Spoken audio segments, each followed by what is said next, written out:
बुलढाना जिले में बड़ी संख्या में अवैध बायोडीजल की बिक्री हो रही है और प्रशासन इसकी ओर अनदेखी कर रहा है। कभी कभी दिखावे के लिए छापा मारा भी जाता है, लेकिन आगे कोई कार्रवाई नहीं की जाती। पुलिस ने मलकापुर MIDC में इसी तरह के अवैध बायोडीजल प्लांट के खिलाफ कार्रवाई की थी। इस कार्रवाई का फॉलोअप लेने वाले पत्रकारों को बायोडीजल माफिया द्वारा धमकियां दी गई हैं। इस संबंध में मलकापुर और बुल्ढाना में शिकायत दर्ज कराई गई है। मलकापुर उपविभागीय पुलिस अधिकारी त्यागी ने 23 दिसंबर को मलकापुर MIDC क्षेत्र में अवैध रूप से शुरू किए गए बायोडीजल प्लांट पर छापा मारा था, लेकिन 7 दिनों के बाद भी मामला दर्ज नहीं किया गया। टीवी जर्नलिस्ट एसोसिएशन बुल्ढाना जिला अध्यक्ष और पत्रकार वसीम शेख ने मलकापुर तहसीलदार को मामले के बारे में पूछताछ की। इस बीच गुरुवार की दोपहर 6 जनवरी को पत्रकार वसीम शेख को मलकापुर के एक बायोडीजल माफिया इफ्तिखार के मोबाइल नंबर से कॉल आया और अश्लील भाषा में उनके हाथ पैर को तोड़ने की धमकी दी गई। पत्रकार वसीम शेख ने बुल्ढाना शहर थाने में शिकायत दर्ज कराई है। उसी तरह बायोडीजल माफिया द्वारा फोन पर मलकापुर के गजानन ठोसर को धमकाए जाने के बाद मलकापुर के पत्रकार रात में ही थाने पहुंचे और आरोपी इफ्तिखार के खिलाफ मामला दर्ज किया गया। आणि विचारपूस केल्यानंतर त्यांनी असं सांगितलं की या बायोडीझलचे नमुने आम्ही प्रयोगशाळेत पाठवलेले आहे। जेव्हा याचे नमुनेची अहवाल येणार आहे तेव्हा आम्ही त्याची कारवाई करणार आहे। आता आज मला दुपारी फोन आला, ॲडव्होकेट इफ्तिखार बोलतो म्हणून, आणि त्याचं असं म्हणणं आहे की तुमच्यामुळे माझा बायोडीझलचा पंप बंद झालेला आहे आणि तुम्ही या बातमीचा फॉलो घेऊ नका, नाहीतर तुमचे हातपाय तोडून टाकीन। मी वकील आहे आणि काळे कागद करणे मला माहीत आहे। या प्रकरणी मी आज बुल्ढाणा शहर पोलीस स्टेशनला ॲडव्होकेट इफ्तिखार या नावाने आणि त्याच्या मोबाइल नंबरने तक्रार दिलेली आहे। पंजाब में प्रधानमंत्री नरेंद्र मोदी के काफिले को रोके जाने का निषेध करते हुए अकोला में भारतीय जनता युवा मोर्चा द्वारा कैंडल मार्च निकाला गया। इस दौरान पंजाब की कांग्रेस सरकार का निषेध भी किया गया। प्रधानमंत्री नरेंद्र मोदी के पंजाब के दौरे के दौरान फिरोजपुर में उनके काफिले को रोकने का प्रयास किया गया था। इस घटना के बाद देश भर में पंजाब की कांग्रेस सरकार के खिलाफ भाजपा द्वारा प्रदर्शन किया जा रहा है।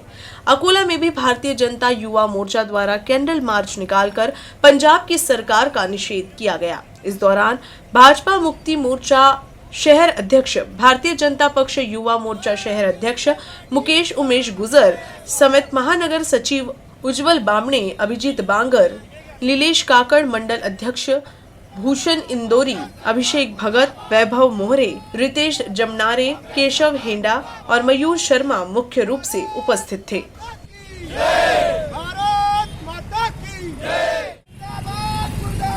कांग्रेस सरकार मुर्दाबाद, भारत माता की जय, भारत माता की जय।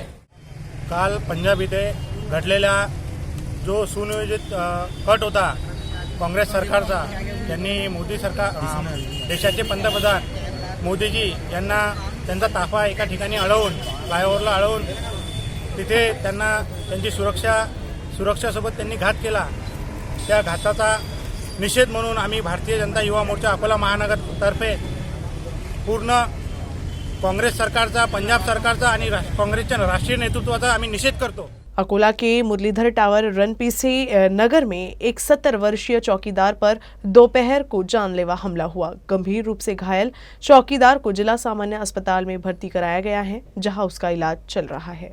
बड़ा ज्योतिर्लिंग मंदिर के पास मुरलीधर टावर पर कई वर्षों से चौकीदार के रूप में काम कर रहे दयाराम शेंडे नाम के 7 वर्षीय गार्ड को महेंद्र नाम के एक व्यक्ति ने लोहे के पाइप से मारकर गंभीर रूप से घायल कर दिया था।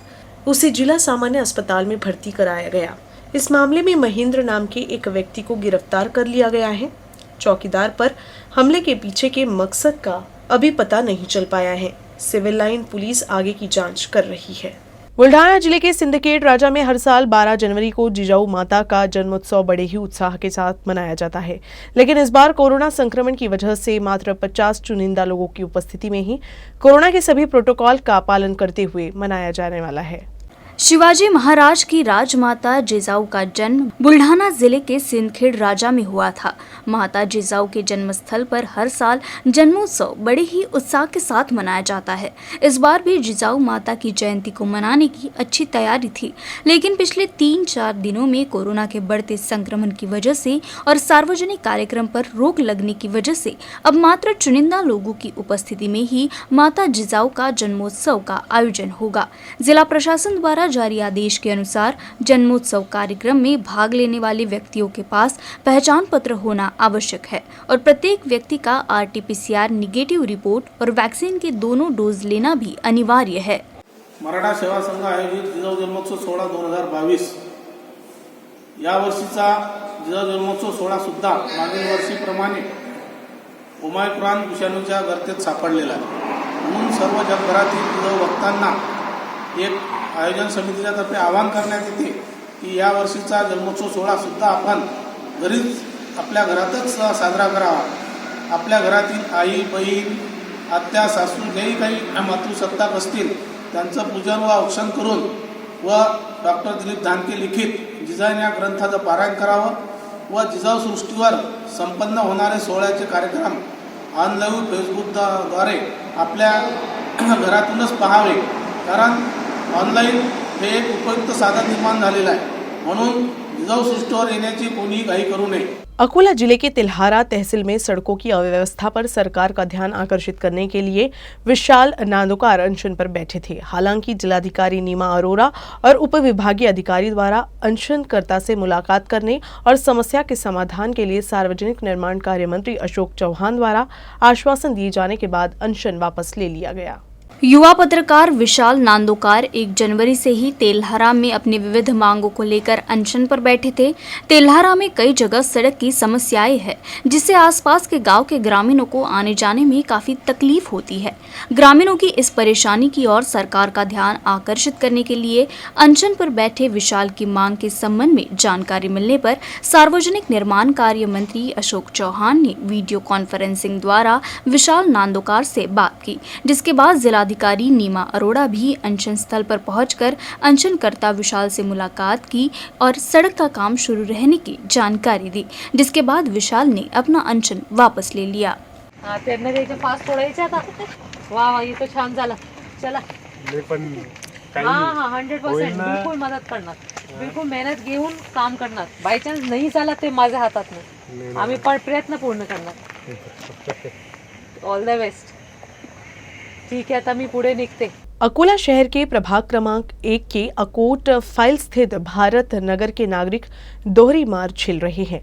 नाली का पानी घरों में और रास्ते में घुस रहा है, जिसके साथ सांप बिच्छू सहित अन्य नुकसान पहुंचाने वाले कीड़े मकोड़े भी जा रहे हैं, जिससे नागरिकों को दिन में चौक नहीं साथ ही रात में नींद भी उड़ रही है। ऐसा नहीं कि मनपा प्रशासन इस समस्या से बेखबर है, बावजूद इसके इस समस्या को हल करने में दिलचस्पी नहीं ले रहा है। यहाँ के नागरिक 25 साल से नरक यातना झेल रहे हैं। भारत नगर मध्यम वर्गीय तथा मेहनतकश नागरिकों की मुस्लिम बहुल बस्ती है। पूरा इलाका विकास से कोसों दूर होने से यहाँ सभी प्राथमिक सेवाओं एवं सुविधाओं का अभाव है। यहाँ बारिश के दिनों में पानी घरों में घुसने से और सड़कों एवं गलियों में जमा होने से परेशानी का सामना करना पड़ता है। तेज बारिश के दौरान यहाँ पानी यहाँ के मकानों में घुसकर नागरिकों की मुश्किलें बढ़ा देता है। इस इलाके में नाली और रास्ते न होने से आने जाने की तकलीफ बढ़ गई है। महिला प्रसूति अस्पताल न होने से बीच रास्ते में प्रसूति ही होने की खबर सामने आई है। भारत नगर की समस्याओं पर मनपा प्रशासन का ध्यान नहीं है। सामाजिक कार्यकर्ता तस्लीम शेख ने भारत नगर वासियों की समस्या पर प्रशासन से गंभीरता से विचार करने की मांग की है। महानगर पालिका ने इस समस्या का हल नहीं निकाला तो मनपा कार्यालय के सामने धरना आंदोलन की चेतावनी दी है। हमारा मतलब ये आ रहा है कि हमारे को सर्विस गली इधर होना चाहिए। हमारे यहाँ का एक छोटा बच्चा उस दिन उससे गिर गया, उसके बाल दिख रहे थे, सिर्फ बाल पकड़ के निकाले, उसके पूरे मुंह में गंदा पानी। कोरोना बीमारी पहले चल रही है, हमने कहाँ तक के समझना, गरीब इंसान है और उस पर से ये तमाशा। हमको सड़कें होना, हमारी माँ को बीपी की शिकायत है, ऑटो ऑटो ऑटो कर रहे, कोई ऑटो वाला आ रहा नहीं, आखिर यही ज़्यादा कम ज़्यादा हो रहा उनका। एक बाइक की डिलीवरी होने वाली, ऑटो के वास्ते भाग रहे थे, बोले हम इधर लाते नहीं ऑटो वाले, बोले हमारा बोले पंचर हो जाता ऑटो। वो बाइक की डिलीवरी रोड पर हो गई। हम ये चाहते हैं हमको रोड होना, हमारे को सर्विस नाले होना। हमारी तरफ में पानी नहीं है, छोटे छोटे बच्चे पानी के वास्ते कर रहे, हमको नल तक पाइपलाइन डाल के दो। उसके बाद में एक बोरिंग है इधर, उसको भी एक बार चालू करो तो फिर उसके बाद में बंद हो जाती हूँ। ना खारा पानी ना मीठा पानी।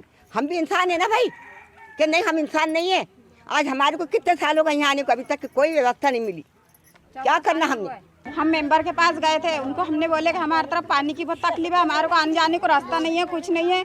उन्होंने बोले कि तुम जाओ, बोले मैं पानी गाड़े भेजता, बोले मलमे के, बोले मुरम के गाड़े भेजता, बोले तुम्हारे उधर डालने को लगाता, बोले उसको भी 8-15 दिन हो गए डालने को, डाले नहीं उन्होंने। इधर सर्विस नाली नहीं है, इधर लाइट नहीं है, इधर नल नहीं है, इधर रोड नहीं है बराबर बने में। रात बेरात को किसकी तबीयत खराब हुई, कुछ हुई तो कोई ऑटो वाला आता नहीं, बोलता हम नहीं आते, बोलते उधर गड्ढे बहुत है, कम ज़्यादा होंगे, बोलते हमारे ऑटो का। फिर कुछ फायदे की बात है क्या? फिर जब तक हमारे इधर के रोड और सर्विस नाले लाइट नल नहीं आएंगे, जब तक हम वोट किसको देंगे नहीं। कोई भी आ फिर वो हम उसको वोट देंगे नहीं। भारत नगर बस्ती बसने को कम से कम भी तो 20 से 22 साल हो गए, और जब हदवाड़ हुई, हदवाड़ होने के लिए अभी 6 से 7 साल हो गए, जिसमें शादाब नगर और लक्ष्मी कॉलोनी भी आ गया। ये तीनों इलाके एक ऐसी चीज़ है, यहाँ पर ऐसा हो गया कि यहाँ पर ना नाली है, ना सर्विस गली है, ना यहाँ पर रोड है चलने के लिए। अरे गाड़ियों का तो छोड़ो, यहाँ पैदल चलने के लिए रोड नहीं है। मैं यहाँ का नगर सेवक तो हूँ नहीं, यहाँ के 4 नगर सेवक है। 4 नगर सेवक के पास में ये जब पब्लिक जाती तो नगर सेवक एक दूसरे पर टाल के ये बात को टाल देते। ये लोग जो है ये गरीब है, ये हाथ मजदूरी वाले लोग हैं, इनका कम से कम संज्ञान लेना चाहिए आयुक्त ने, महानगर आयुक्त ने। अगर ये काम नगर सेवक लोग नहीं कर रहे हैं तो महानगर पालिका जो आयुक्त है, आयुक्त ने इसका संज्ञान लेना चाहिए और यहाँ का समाधान निकालना चाहिए। यहाँ पर बोरिंग नहीं है, यहाँ पर मीठे पानी की बहुत तकलीफ है, ये तकलीफ़ें दूर होना चाहिए। अगर ये तकलीफ़ दूर नहीं होती तो इलेक्शन के पहले या इलेक्शन के बाद बहुत बड़ा आंदोलन होगा, और ये सारे लोग, मेरे मावा बहना, जितने भी बच्चे यहाँ पर खड़े, ये सब मिला के, हमारे भाई बहनें जितने भी हैं, सब मिला के, अकोले के अंदर ऐसा आंदोलन कभी नहीं हुआ जो आगे होगा आंदोलन। अगर ये इलेक्शन के पहले काम होता तो बहुत अच्छी बात है, अगर ये इलेक्शन के बाद करेंगे तो इसमें बहुत ज़्यादा तकलीफ बढ़ जाएंगी और बहुत बड़ा आंदोलन छेड़ा जाएगा। अल्पसंख्यक शिक्षा संस्थाओं में पढ़ रहे छात्र, उन्हें शिक्षित कर रहे शिक्षक तथा शिक्षकेतर कर्मचारियों की समस्याओं को विधानमंडल में प्रस्तुत कर हल करेंगे, ऐसा विश्वास महाराष्ट्र राज्य वक्फ बोर्ड के अध्यक्ष तथा विधान परिषद सदस्य डॉक्टर वजाहत मिर्जा ने विदर्भ अल्पसंख्यक शिक्षण संस्था महासंघ के संस्था चालकों को दिलाया। स्थानीय मुगल नेशनल उर्दू माध्यमिक कन्याशाला जुने शहर अकोला में आयोजित अल्पसंख्यक शिक्षा संस्थाओं में शैक्षिक गुणवत्ता चर्चा सत्र। इस कार्यक्रम में 1 दिवसीय दौरे पर आए हुए विधायक डॉक्टर वजाहत मिर्जा बोल रहे थे। शैक्षणिक संस्थाओं की बहुत मसले मसाइल है और ये मसले के बारे में मशवरा करने के लिए इसको किस तरह से हल किया जाए, ये चर्चा करने के लिए यहाँ पे हम सब लोग जमा हुए थे। इसमें हमारे सीनियर लीडर अजहर हुसैन साहब और सभी जिम्मेदारान जो अल्पसंख्यक शैक्षणिक संस्था के लिए काम करते हैं, उसमें सबसे चर्चा हुई और ये सारी चर्चा का मैंने नोट डाउन किया है और मैं इसके लिए पूरी ईमानदारी से कोशिश करूँगा। माननीय शिक्षण मंत्री वर्षाताई गायकवाड़ से मिलके और सीएम साहब तक भी जाने का मौका है तो हम जाएंगे और ये मसलों को हल करके लेंगे। की गई थी शिक्षण संस्था के तमाम जिम्मेदार विदर्भ अल्पसंख्यक शिक्षा महासंघ, उसके तहत हमने एक मीटिंग रखी, चर्चा सत्र रखे, जिसके अंदर हमारे इस इलाके एमएलसी जनाब डॉक्टर वजाहत मिर्ज़ा साहब, वक्फ बोर्ड के चेयरमैन, उनके तहत आज मीटिंग रखी गई, जिसके अंदर अल्पसंख्यक की जितनी भी हमारी माइनॉरिटी की जो मसाइल है उसको हमें हल करने के लिए इनके पास हमने निवेदन दिया।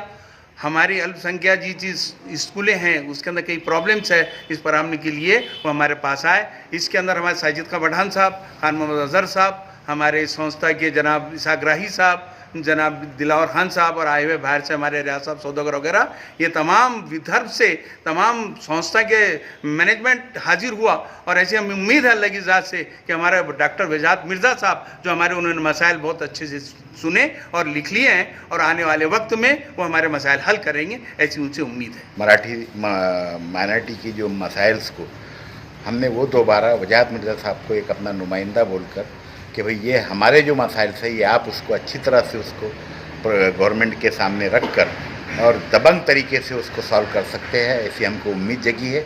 तो आप हमारे मसाइल्स को हमारे मार्फत गवर्नमेंट तक पहुंचाएं और हमारे जो मसाइल्स है, जो अभी हमारे माइनॉरिटी विदर्भ अल्पसंख्यक शैक्षणिक महासंघ का जो ये सफल है, उसमें मदद करें और हमारे कौम की तरक्की के लिए, बच्चों के एजुकेशन के लिए और समाज की सुधारने के लिए जो कोशिश इदारों से की जा रही है, उनमें आपका भी सहयोग हो और गवर्नमेंट से हमें जो जितने भी हमारे डिमांड्स है उतनी जल्द से जल्द पूरी किए जाए और जो कॉन्स्टिट्यूशन ने हमको जो अधिकार दिया है वो अधिकार के तहत ही हमारे डिमांड्स को मंजूर किया जाए, ऐसी हम शासन से दरख्वास्त करते हैं। और वजाहत मिर्ज़ा साहब इसके लिए हमारे तरफ से लड़ रहे हैं, बोल रहे हैं और बोलेंगे, ऐसा उन्होंने हमें यहाँ पर आश्वस्त किया है। यातायात नियमों का पालन करने और यातायात को सुचारू बनाने के लिए अकोला में नागरिकों को नगर परिवहन शाखा की ओर से यातायात नियमों के प्रति जागरूक किया गया। जरूरतमंदों को हेलमेट वितरित किए गए और उनसे यातायात नियमों का पालन करने की अपील की गई। महाराष्ट्र पुलिस वर्षगांठ के अवसर पर शहर के यातायात नियंत्रण शाखा द्वारा जिला पुलिस अधीक्षक जी श्रीधर की संकल्पना पर नागरिकों और वाहन चालकों में यातायात नियमों के बारे में जागरूकता पैदा करने के लिए एक जन जागृति कार्यक्रम आयोजित किया गया। कार्यक्रम की अध्यक्षता पुलिस निरीक्षक विलास पाटिल ने की। कार्यक्रम में ड्राइविंग नियम, सड़क सुरक्षा, हेलमेट का उचित उपयोग, वाहन दस्तावेज का महत्व, ट्रिपल सीट ड्राइविंग करते समय मोबाइल फोन का उपयोग न करना, सिग्नल नियमों का उचित पालन करना, हेलमेट का उपयोग करने, अवैध यात्रियों को न ले जाने जैसे सभी यातायात नियमों की ठीक से जानकारी दी गई।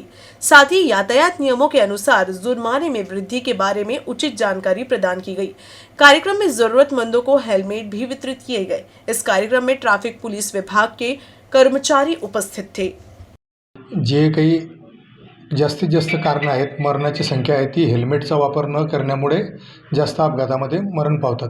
म्हणून आम्ही हेल्मेट जनजागृतीची मोहीम आज इथे घेतलेली होती आणि सर्व नागरिकांना, मोटरसायकल चालकांना आम्ही आवाहन केले की आपण हेल्मेटचा वापर करा आणि अपघातापासून जरा मुक्त व्हा।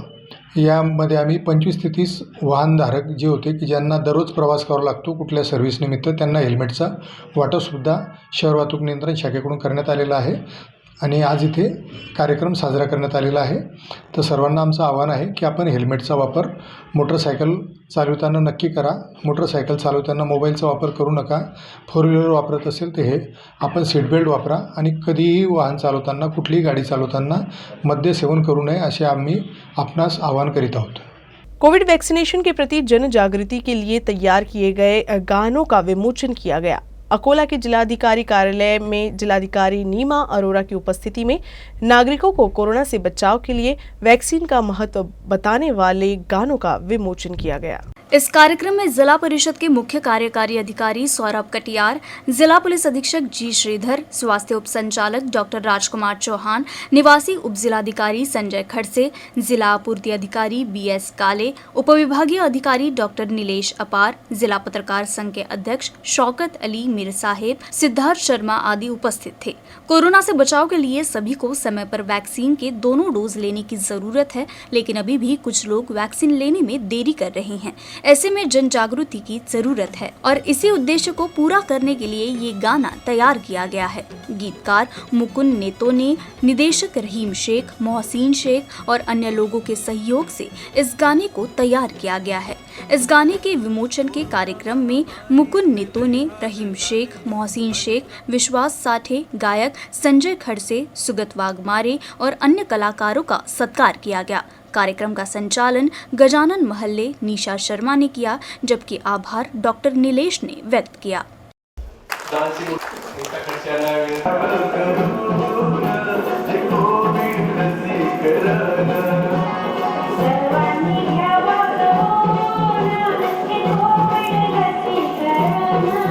प्रत्येकानी दोन्ही डोज आपले,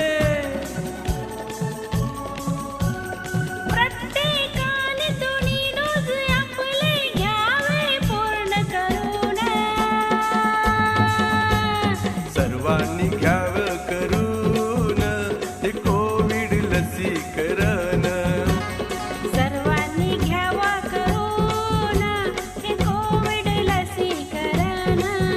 छंद मी जोपासत आलेलो आहोत आणि म्हणून घरी गेल्यानंतर कार्यालयीन वेळ झाल्यानंतर गाणे, त्यामुळे निश्चितपणे मनाला शांतता लाभते आणि मग त्यामुळे गाण्याचं खऱ्या अर्थाने कला ही डेव्हलप झाली आणि मग ही डेव्हलप झालेली कला ही लोकांच्या उपयोगी झाली पाहिजेत अशा प्रकारचा एक विचार झाला आणि मग आत्ता सद्यस्थितीत आम्ही कोरोनासाठी एवढं झटत होतो की कोरोना घरोघरी जाऊन लोकांना आम्ही घर दस्तक अशा प्रकारचा उपक्रम केला, तरी पण आम्ही 70-75% पोहोचलो आणि मग ग्रामीण भागातील लोकांना एक मॅसेज देण्याकरता गीताचं हे चांगल्या प्रकारचं प्रभावी माध्यम आहे आणि म्हणून ते माध्यम आम्हीच्या माध्यमातून सर्वांनी घ्यावं करून हे कोविड लसीकरण अशा प्रकारचे गीत आज प्रकाशित केलं. विशेष म्हणजे माझी पत्नी नीता, हिचं सुद्धा छान आवाज आहे, तिनं सुद्धा साथ दिली आणि आमच्या संपूर्ण टीमचं माननीय जिल्हाधिकारी महोदयांच्या मार्गदर्शनाखाली आम्ही हे गाणं आज लोकांसाठी लोकार्पित केलेलं आहे. बुल्ढाना नगर परिषद के मेयर और पार्षद का कार्यकाल कुछ दिन पहले समाप्त हो गया. हालांकि इसके बाद मुख्य अधिकारी गणेश पांडे ने कार्यालय परिसर की सफाई की. इस बीच उन्होंने कार्यालय से महापुरुष की एक तस्वीर हटा दी. इसके विरोध में एक समाज सेवी ने खुद पर डीजल डालकर आग लगाने का भी प्रयास किया. हालांकि पुलिस मौके पर पहुंची और उनके प्रयास को विफल कर दिया. पिछले चुनाव में सीधे जनता द्वारा चुने गए बुल्ढाना नगर परिषद के अध्यक्ष एवं पार्षद का 5 वर्ष का कार्यकाल सोमवार को समाप्त हो गया. शासन के आदेश से नगर परिषद की जिम्मेदारी प्रशासक के रूप में मुख्य अधिकारी के पास आ गई है. इस बीच महापौर व पार्षद का कार्यकाल समाप्त होने पर बुल्ढाना नगर परिषद परिसर दमकल की गाड़ी से धोया गया. नतीजा ये रहा कि नगर परिषद की सफाई को लेकर शहर में खूब चर्चा हो रही है. साथ ही मुख्य अधिकारी गणेश पांडे की मौजूदगी में एक महापुरुष की तस्वीर हटाई गई. इसी दौरान युवकों ने अपने शरीर पर डीजल डालकर आग लगाने का प्रयास किया. इस दौरान पुलिस ने युवकों को गिरफ्तार कर लिया. VCR bite. ला लागून होता. आम्ही एक उंचीवर आणि विधिवत फोटो ठेवला आहे, त्यामुळे असं वेगळं काही नाही आणि आता परत ज्या ठिकाणी आहे तिथं तो ठेवण्यात आलेला आहे. मी स्वतः दुसऱ्या दिवशी आमचे नगराध्यक्षपती यांना भेटलो. त्यांचा निरोप समारंभ मॅडम नव्हत्या, मी त्यांना निरोप दिला आहे. त्यावेळेसही त्यांनी म्हटलं की असे कोणतेही मी स्टेटमेंट केलं नव्हतं. मलाही माहीत आहे की हे आपण माझी वसुंधरा अभियानांतर्गत करत आहे, त्यामुळं माझं काही म्हणणं नाही असं त्यांनी आम्हाला इथे येऊन कार्यालयात येऊन सांगितलेलं आहे. वो कार्यकाल खत्म हो रहा था. शासन की ओर से कार्यकाल खत्म होने के बाद में बुल्ढाना के जो प्रशासन है, CO साहब, उनको पदभार दिया गया है और 3 तारीख को पदभार लेने के दिन ही शुद्धिकरण करने का मकसद क्या था इनका था. आखिर वो खुलासा इसके जाहिर करें. सभी जाति के सभी धर्म के लोगों ने एक मत से चुनकर लाए मोहम्मद सज्जाद इनके घरवाले को, मजमूनिसा को. उसके बाद में ये घटना होने के बाद में दूसरे दिन उन्होंने बाबा साहब की प्रतिमा की जगह चेंज कर दिए. इसका अर्थ क्या है? इसके निषेध में हम आज आत्मदान किए, जो पुतला जलाए और अगर आज की तारीख में प्रतिमा जाती वहाँ नहीं लगी तो हम अगली भूमिका भी तय कर रहे हैं. न्यूज रूम से बस इतना ही. खबरों का सिलसिला यूं ही चलता रहेगा. आप देखते रहिएगा UCN न्यूज अकोला.